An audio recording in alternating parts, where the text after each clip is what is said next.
다선생의 슬기로운 실과 수업. 오늘은 선택활동 두 번째 방울토마토 가꾸기에 대해서 이야기를 나눠보도록 하겠습니다.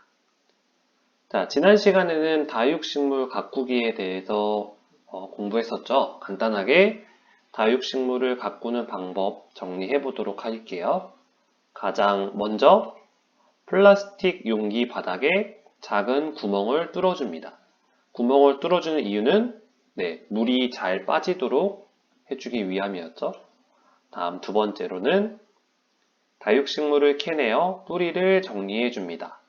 다육식물을 아마 받으면 작은 플라스틱 화분에 담겨져서 올 거예요.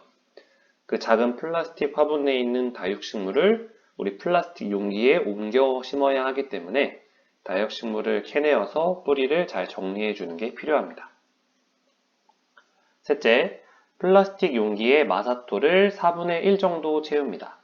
마사토라는 건 알갱이가 약간 굵은 흙이었어요. 그래서 물 빠짐이 잘 되지만 그 위에 채우는 흙이 잘 빠지지 않는 용도로 사용되는 흙입니다. 네 번째, 다육식물을 용기 중앙에 놓고 배양토를 채웁니다. 이 배양토라는 게 식물이 영양분을 얻을 수 있는 흙을 배양토라고 합니다. 마지막, 마사토를 덮고 2주 간격으로 물을 줍니다. 물론 다육식물에 따라서 물을 주는 주기는 달라지겠지만 대개 2주 간격으로 물을 주면 적당하다라고 이야기했습니다. 자, 오늘 우리가 알아볼 식물은 영상 처음에도 설명드렸듯이 방울토마토예요. 토마토를 좋아하는 친구도 있고 싫어하는 친구도 있을 텐데 오늘 배울 방울토마토 가꾸는 방법, 방울토마토를 어떻게 가꾸는지, 그리고 방울토마토를 이용해서 어떤 요리들을 할 수 있는지 이런 거에 대해서 자세히 알아보도록 하겠습니다. 자, 먼저 방울토마토는 토마토의 일종으로 원산지는 라틴 아메리카 서부에 있는 높은 산지, 고원에서 자라던 식물이었대요. 그런데 16세기에 라틴 아메리카에서 유럽으로 넘어오고요. 이게 나중에 전국으로 퍼져서, 전 세계로 퍼져서 오늘날에 이르렀다라고 해요. 일반적으로 땅이나 아니면 하우스에서 재배를 하고 있고요. 꽃은 5월에서 8월 사이에 노란색 꽃이 피고 열매는 꽃이 피고 난 뒤에, 진 뒤에 50일 정도 뒤, 그러니까 7월에서 9월, 여름에 열매가 맺힌다라는 걸 알 수 있어요.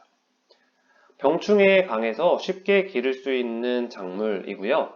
그래서 아주 추운 지역을 제외하고는 전 세계적으로 이 방울토마토가 재배되고 있다는 걸 알 수 있습니다. 자, 방울토마토를 기르기 위한 꿀팁이 있는데요. 첫째, 씨앗으로도 방울토마토를 기를 수 있습니다. 하지만 모종, 그러니까 싹이 나 있는 모종의 경우가 식물을 키우기에는 조금 더 수월하다는 걸 알 수 있어요. 둘째, 물을 좋아해서 방울토마토가 자라고 있는 흙이 말라 있으면 물을 흠뻑 주는 게 좋다고 합니다. 셋째, 바람이 잘 통하게 해주는 것도 중요해요. 그래서 방울토마토를 혹시 베란다, 아파트에 있는 베란다에서 키우는 친구들이 있다라고 하면 수시로 창문을 열어서 바람이 통하게끔 해주는 게 중요합니다. 넷째, 곁순 따주기를 해줘야 열매가 튼실하게 자란다라는 건데 곁순이 무슨 말인지 처음 듣는 친구들도 있죠. 곁순이라는 건 줄기와 줄기 사이에 나는 작은 싹 또는 작은 줄기, 작은 순 이런 걸 곁순이라고 해요. 이 곁순을 따주어야 곁순으로 가는 영양분이 열매로 가서 열매가 조금 더 크고 튼실하게 맺힌다라는 걸 알 수 있습니다. 자, 그러면 방울토마토를 가꾸는 방법을 한번 알아보도록 하겠습니다.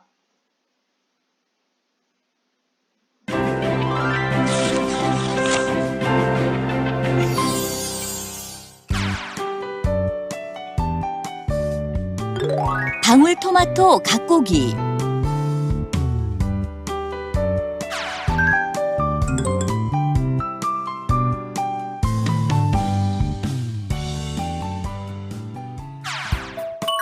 화분에 거름망을 깔고 배양토를 채운 뒤 방울토마토 모종을 심습니다.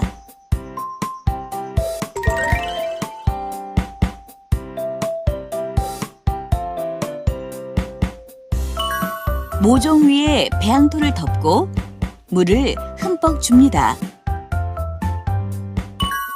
모종이 자라면 지지대를 세워 묶습니다.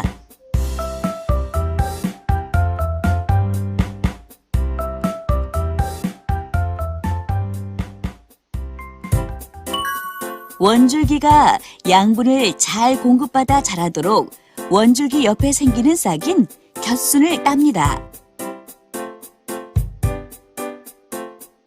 방울토마토가 열리면 잘 익은 것부터 수확합니다.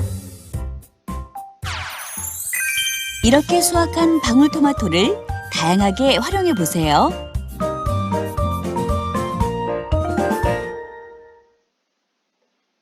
자, 방울토마토는 위로 자라는 식물이기 때문에 나중에 방울토마토가 자라게 되면 주변에 지지대를 설치해서 방울토마토가 바람에 기울어지거나 또는 비가 많이 와서 기울어지는 그런 것을 예방하기 위해서 지지대를 설치한다라고 해요.